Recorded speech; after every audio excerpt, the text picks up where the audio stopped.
Sabah al-Khair, good morning dear listeners. You're listening to Radio 3CR on 855 AM and Palestine Remembered with Robert Martin, Nasser Mashni and Yusuf Ahmed al-Rimawi.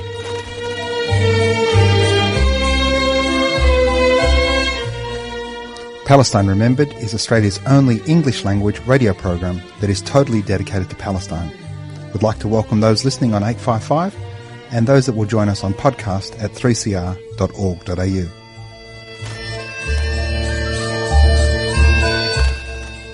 Thanks for joining us. Stay with us and enjoy the episode.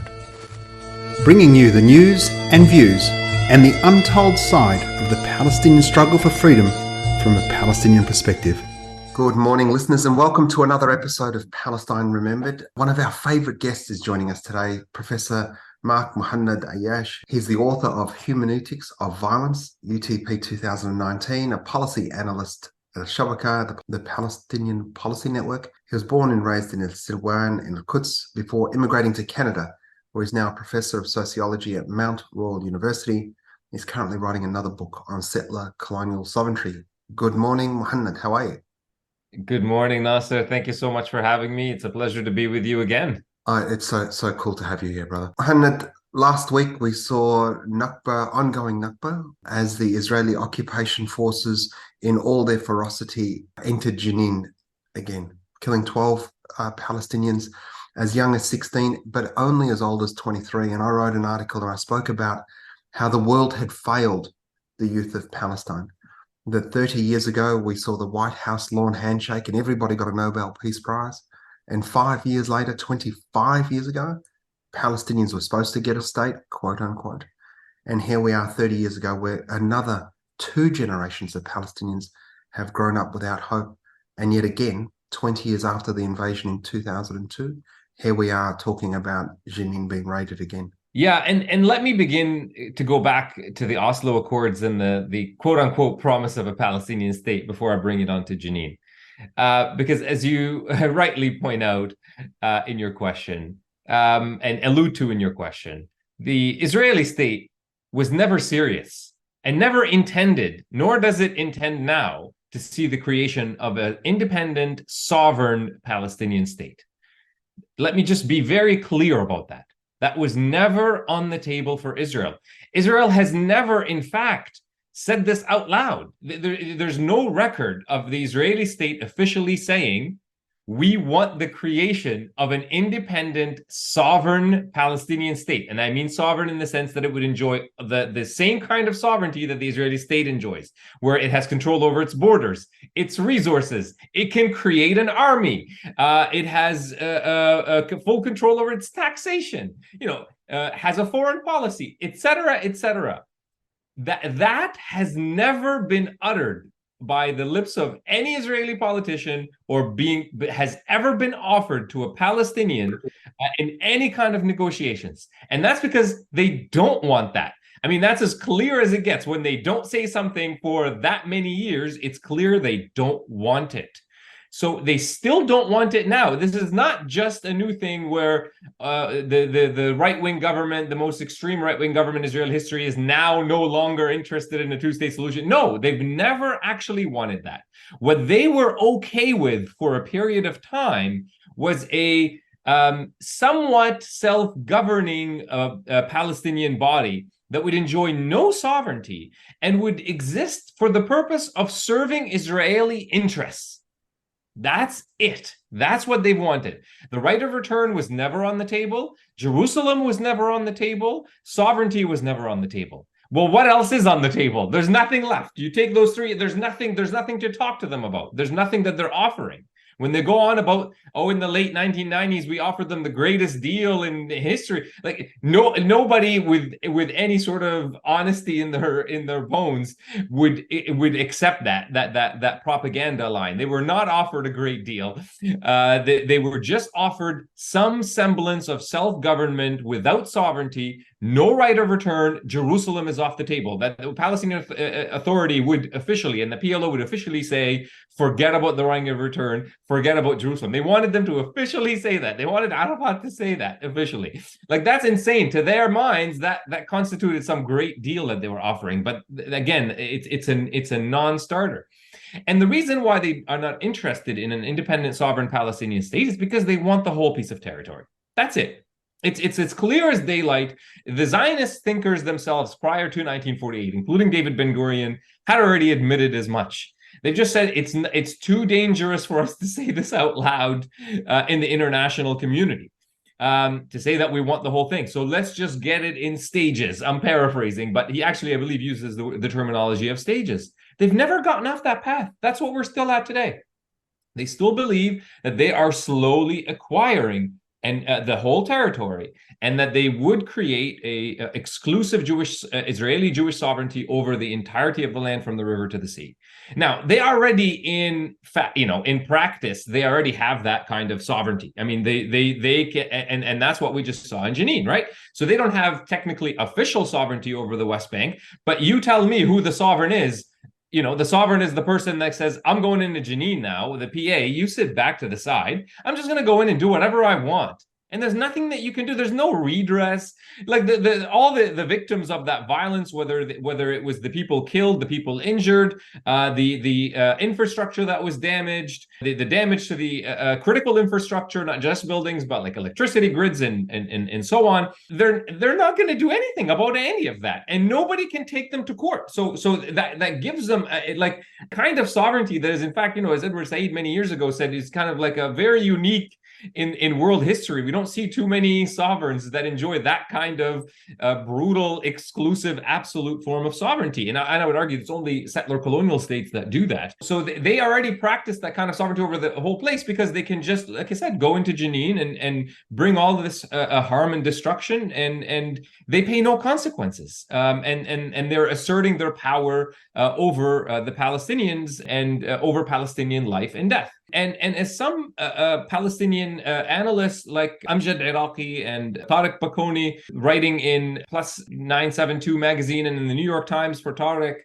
what we saw in Jenin is kind of we're seeing what Israel has been doing to the Gaza Strip being brought into the West Bank. I think that's a really critical point, and they hit it right. It's a very astute analysis that they put forward as to what Israel is doing in Jenin.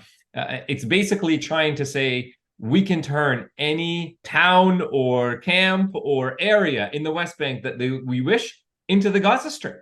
We can imprison you in it. It can be another open air prison. We can go in, kill you, destroy you, harm you, and there's nothing you can do about it. And your job is to stop resisting us. That's what the whole thing is about, as far as they're concerned, right? Like, so they do the exact same thing that they've been doing to the Gaza Strip for the last 15 or so years with the siege, and now they're doing it to specific areas in the West Bank, and it goes again. It's part and parcel of the larger Israeli plan to fragment all the Palestinian lands, to fragment the Palestinian populations from each other, weaken them, and therefore weaken their resistance and their will to resist. But as we've seen in Jenin, that can't be broken. That will to resist cannot be broken. The Palestinians have shown that will has maintained its intensity, its commitment for over 100 years, and we're continuing to stick to it. I mean, that's the steadfastness, the sumud of Palestinian resistance that has become a marvel for the whole world to really witness. And they have not been able to break that will, despite all of the overwhelming violence that they unleash on the Palestinians, and they still haven't after this event. Brilliant. And this is, Palestinians, it doesn't matter what activist space I sit in, whether it's with the West Papuans and the Sahrawis or, Uyghurs, Rohingyas, they all cite Palestinian resistance and Sumud steadfastness as a inspiration to their own struggles against settler colonialism. This is the thing that settler colonialists don't understand, which is the unbreakability of Indigenous people and their connection to their own dirt. Muhannad, we spoke about the Cantonization, Bantunization of the Palestinian spaces into little mini Gazas, and that Zionist desire to get as much Palestinian geography with as little Palestinian demography as possible, and a great summation. But let's talk about Jenin. I mean, the reality is that Israel was able to go into there with complete impunity, no grief from Western mainstream media. We saw the interviews where, Jenin's talked about as a hot nest of terrorism and a command and control center in Jenin. I mean, the Jenin camp is tiny, and there's a reason there's a Jenin camp. Absolutely. I mean, so let's start with that. There's a Jenin refugee camp in Jenin because these are the descendants of the refugees from 1948. So these are the Palestinians that were expelled from their homes and lands across historic Palestine in 1948 in the Nakba, and they found themselves in various. So some were forced and expelled out of Palestine altogether in places like Lebanon and Syria and elsewhere, in Jordan. And some were expelled into Palestinian areas, areas that remained part of the Palestinian homeland. And so these are the refugees that ended up in Palestinian territories. But just because they're on Palestinian territories, it's not really their home. Their home is in other parts of Palestine. And so they've remained as refugees living in a refugee camp that was built, I believe, in 1953. It could be 1952 or 54, sorry, but I believe it was 1953. So these are the descendants of those refugees. And they still consider themselves refugees because they are. And they still yearn for their return to their actual homelands in other parts of historic Palestine.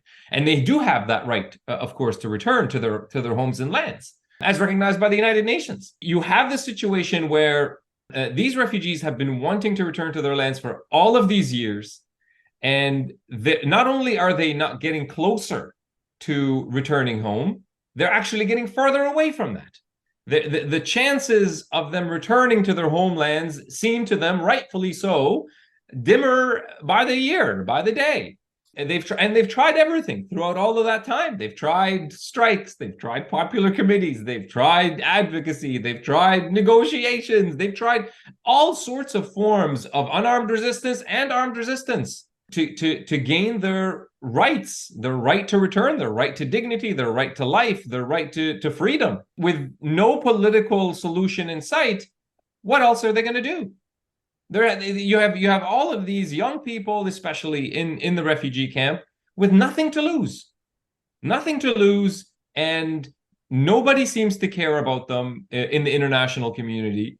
Israel can just do whatever it wants to them. The Palestinian Authority does not really represent their aspirations for return and liberation. They have nothing to lose. They have no horizon of hope that they can look to. They've turned to armed resistance. Who doesn't understand that?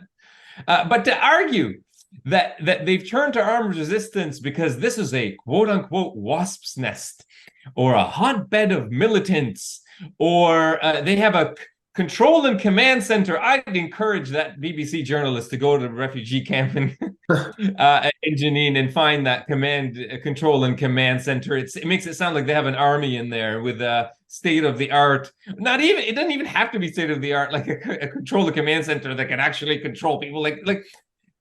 We're talking about people who are socioeconomically so poor, they have very little already, and that's why nobody in the international media is asking the question as to why are they doing these things. Like, why did they turn to armed resistance? They're starting from the assumption, which is the Israeli state's propaganda, that these people have turned to armed resistance because they are inherently barbaric, they are inherently Islamist, quote unquote, they are inherently violent, they are inherently anti-Semitic, and all of the rest of that nonsense. But none of that actually explains the reality of what these Palestinians are suffering, and why it is that they are turning to the forms of actions that they are turning into out of, I would say, desperation. To gain their rightful return, their rightful liberties, their rightful freedoms, and the international community, apart from of course some people that have come to believe the I would say stupid ideology that the Israeli state puts forward in their propaganda. I think most people do see the Israeli propaganda as propaganda. I think most of them understand that they are silly arguments that are actually hard to sell. But the issue is not so much that they need better knowledge or better education, especially when you get higher up on the ladder of media, editors and people who run media companies and governments as well, government officials that should know better about all these issues. I don't think that they think that these propaganda talking points are actually factual. I think they just think that they can work well enough to keep the status quo as it is, because I don't think that these Western countries like Canada, like the UK, like the US are and the mainstream across Western Europe and Australia is all that interested in Palestinian freedom. And I think that they believe that Palestinian freedom goes against their own imperial interests in the region and are therefore okay with what Israel is doing on some level. Now, they might think, it depends on where on the political spectrum a political party might fall. Those more on the left or center might say, well, I'm not too happy with how they're doing it so brazenly, or the discourse that some of these extreme right-wing ministers are using in Israel, like Biden just lightly critiquing, quote unquote, Ben Gvir and Smotrich and all the rest. So they might not be happy with how they're doing it, but I don't think they have a problem with what they're doing. And that's true across every settler colony. I mean, the reality is that Israel sits as a buttress against all of that racism. Whilst Israel can get away with it, nobody's looking here. Don't look inside our house as to what's happening in Canada, in the US, here in Aotearoa, New Zealand, in all of these settler colonies, and what they're doing and have done and continue to perpetuate against their Indigenous people. The reality is that these kids have been deprived of a tomorrow. Yes. They've lived and they've seen whether it's a father humiliated, a mother denied opportunity, a brother killed, living in the refugee camp with a population density that it's just staggering, where 4,000 people get made refugees again so that Israel can conduct this raid again. All at no cost. And the silence and the complicity in the West, it's got to be heartbreaking for those kids. Yeah, and the message it sends to them is clear, and they hear that message. Let's be very clear. They have heard that message from those elite circles in the West, especially, that their lives are not significant, and that their aspirations for freedom and liberation are not viewed as worthy of the attention of these powerful countries. So it's what always amazes me is how much the Palestinians in Palestine, in those refugee camps, understand and hear that message, yet they continuously reach out.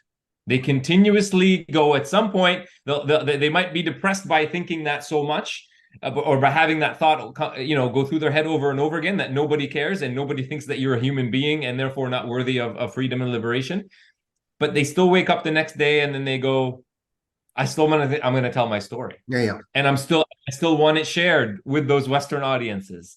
And they still believe, even though those Western countries continuously tell them you're not human, they're still believing in the humanity of those people in the Western countries. Yeah. And that's quite something, right? And because they think eventually they must see that what they're doing here and what they're playing a part in doing, and not just being complicit, but also playing a part in doing, is inhuman. They must see that. There's a refusal basically on the part of Palestinians to believe that people in the West are that inhumane. It's quite astonishing, and it really sheds a different light on this whole notion of the dehumanization of the backward Arab and the backward Palestinian. And this is true of all settler colonies and all colonized people, by the way. And I mean, we still do, even though we might be, in these settler colonies now, like in Canada or in Australia, and we come up against those racist politicians all the time.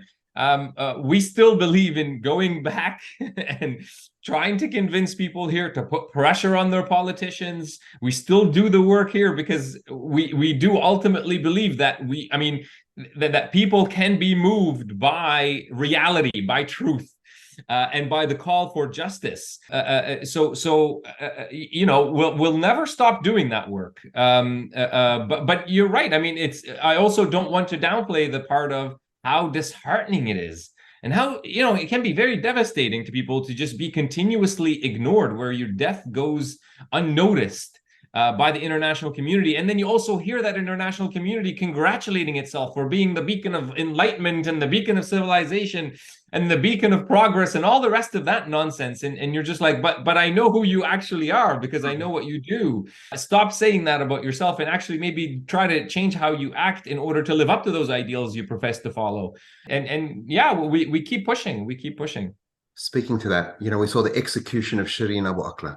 We had Iyad al-Halak, autistic Palestinian boy, executed quivering behind a rubbish bin. We saw that 16-year-old just standing in Jenin only last week, shot in the head by a sniper, just standing there innocently. With all that violence, Palestinians remain steadfast and in absolute true humanity, as you encapsulated them, Muhannad. Dreaming about tomorrow. They wake up dreaming about tomorrow, about a better tomorrow. That is the purest sense of humanity, deprived, despised, occupied, oppressed.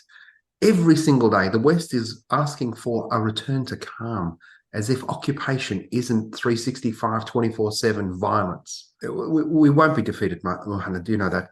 In Jerusalem, we had another expulsion. Sub Laban family were expelled. The Israeli courts, they evicted these Palestinians because it's just a real estate dispute. The reality that the Sub-Labans can't go back to their home, can't use the same court that expelled them to get justice for their home that is currently occupied by a Jewish Israeli that may have immigrated from Lithuania or Ukraine or wherever it might be.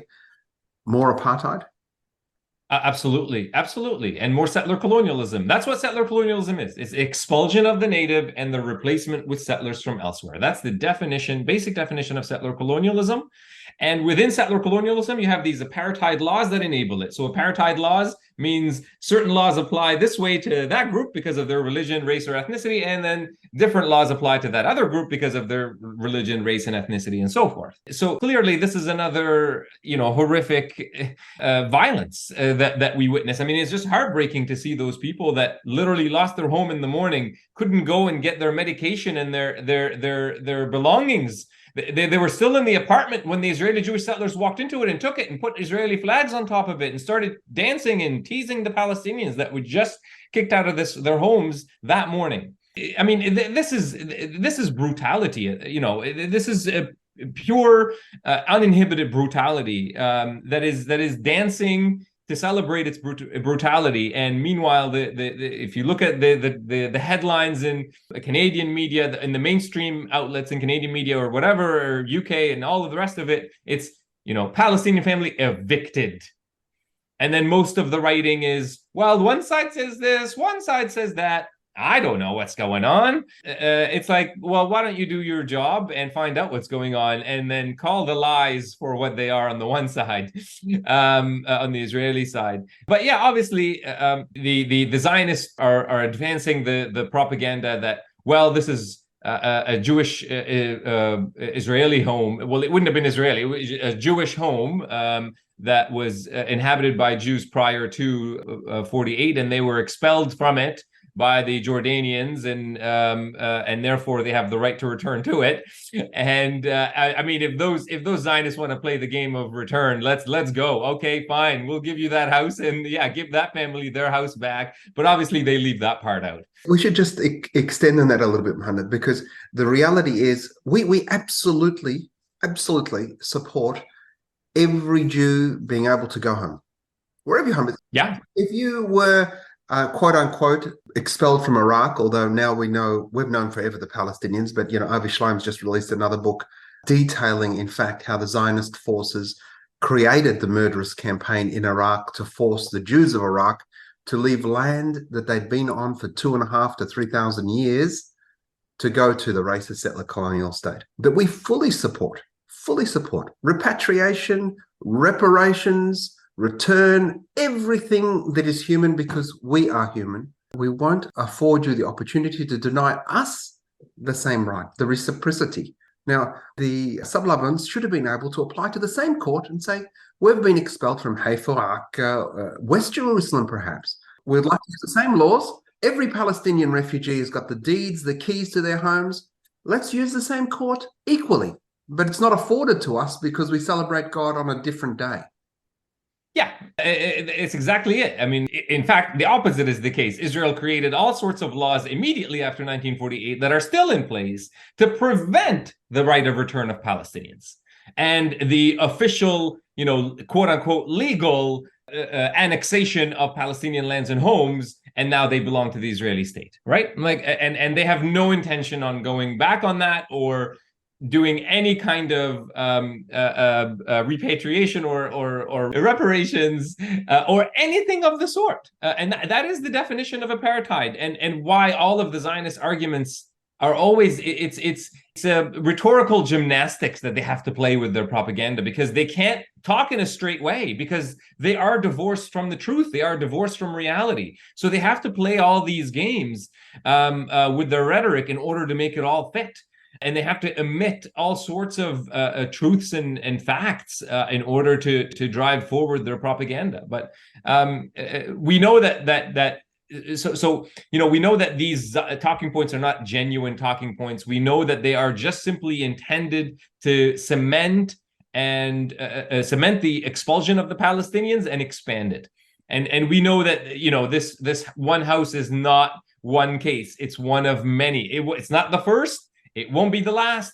They're going to move on. They are already, moving on to the next one. They're already working on other ones, and they're trying to basically take the land house by house, neighborhood by neighborhood, inch by inch, hilltop by hilltop. They tell us this. Well, I'm not inventing this. I read this. I know this because I've read and studied what they have said and done. So, that's, to go back to my first point, that's their plan. They want the whole territory, and they don't want us there.